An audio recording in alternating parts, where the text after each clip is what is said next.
sini saya Ayu Putu Mahayani akan menampilkan hasil praktikum mengenai kegiatan 4 hubungan indera pengecap dan pembau.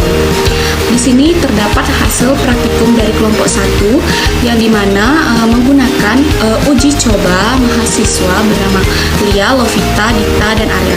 Dapat dilihat pada tabel di sini terdapat hasil praktikum menggunakan percobaan 1 dan percobaan 2 dari hidung tertutup maupun hidung terbuka. Dan juga terdapat di sini ada hasil praktikum dari kelompok 2 dengan kegiatan 4, di mana pada kegiatan 4 ini dari kelompok 2 menggunakan sampel dari mahasiswa bernama Angel dan Maha. Dapat dilihat pada percobaan 1 dan percobaan 2. Next, terdapat juga dari hasil praktikum kelompok 3, di mana pada kelompok 3 ini menggunakan uji coba mahasiswa bernama Ayu Maha, Ayu Asari, dan juga Kristi. Terdapat uji sampel perlakuan hidung maupun terbuka dan tertutup, di mana keterangan ini menjelaskan bahwa kondisi hidung tertutup ini memiliki respon yang lebih lambat daripada kondisi hidung pada saat terbuka. Nah, terdapat juga hasil praktikum dari kelompok 4, di mana pada kelompok 4 ini menggunakan uji coba mahasiswa dan mahasiswi yang terdapat pada layar, di mana uji coba ini dilakukan pada hidung ditutup pada percobaan 1 dan percobaan 2. Dan yang terakhir ini kelompok 5 menggunakan uji coba bernama Ina, Dwi, Dayulisya, dan Nadia. Dan dapat dilihat pada slide ataupun gambar di mana terdapat pada percobaan 1 maupun percobaan 2 dalam reseptor hidung tertutup maupun terbuka. Nah, terdapat juga rangkuman dari hasil pembahasan mengenai praktikum yang sudah dilakukan dari kegiatan 4 ini, di mana tanda centang atau V ataupun tambah ini dapat merasakan rangsangan pada hidung ataupun lidah dikarenakan rangsangan itu tepat menyentuh ataupun merasakan reseptor.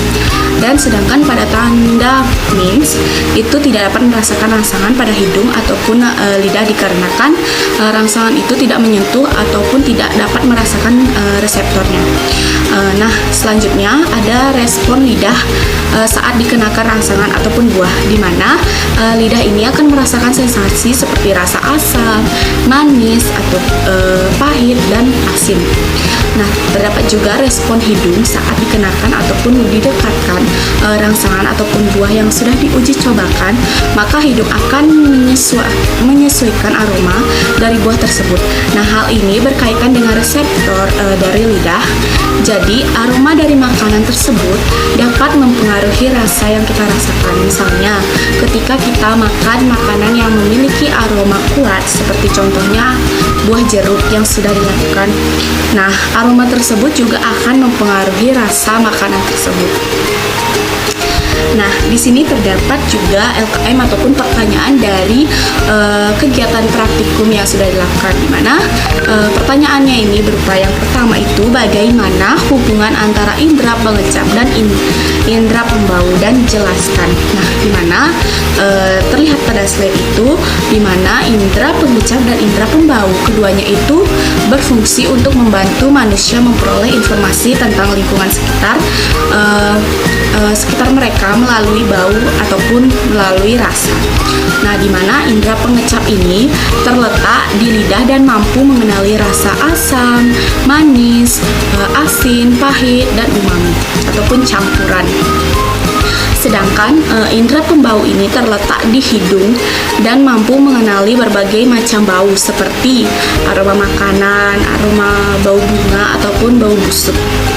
Nah, kedua indera ini saling berkaitan dalam mencicipi makanan, di mana aroma dari makanan tersebut dapat mempengaruhi rasa yang kita rasakan.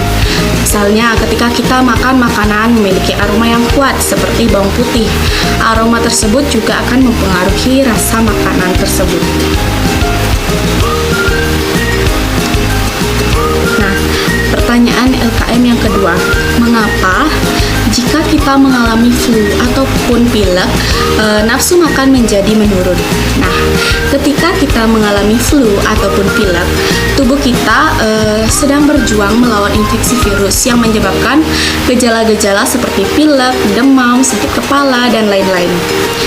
Saat tubuh melawan infeksi, tubuh juga memproduksi zat-zat kimia yang disebut dengan sitokin untuk membantu melawan virus. Nah, sedangkan pada nafsu makan yang menurun ini, ketika kita mengalami flu ataupun pilek, dapat disebabkan oleh peradangan, gangguan indera pengecap dan indera pembau, serta respon tubuh terhadap kondisi yang dialami itu sedang dialami.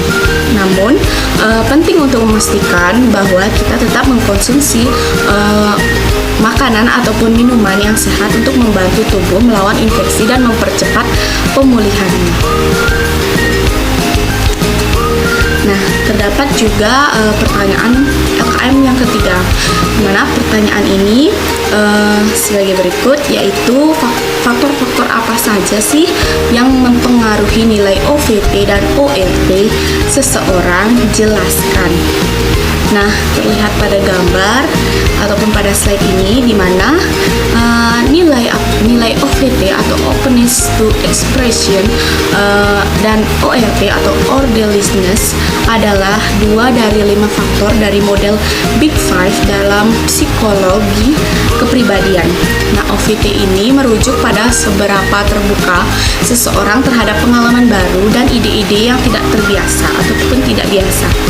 Nah, sementara ORT ini merujuk pada seberapa teratur dan teratur seseorang dalam kehidupan mereka. Berikut ini beberapa faktor yang dapat mempengaruhi nilai OVT dan ORT seseorang. Yang pertama itu ada genetika, di mana genetika ini merupakan faktor genetik dalam dapat mempengaruhi nilai OVT ataupun ORT seseorang. Yang kedua ada lingkungan. Nah, lingkungan ini juga dapat mempengaruhi nilai OVT dan ORT. Nah, yang ketiga ada pendidikan. Pendidikan dan tingkat pendidikan ini dapat mempengaruhi nilai OVT maupun ORT yang lebih tinggi, sedangkan dari sebelumnya seperti genetika, lingkungan. Nah, yang keempat itu ada pengalaman hidup, dan yang kelima ada kepribadian.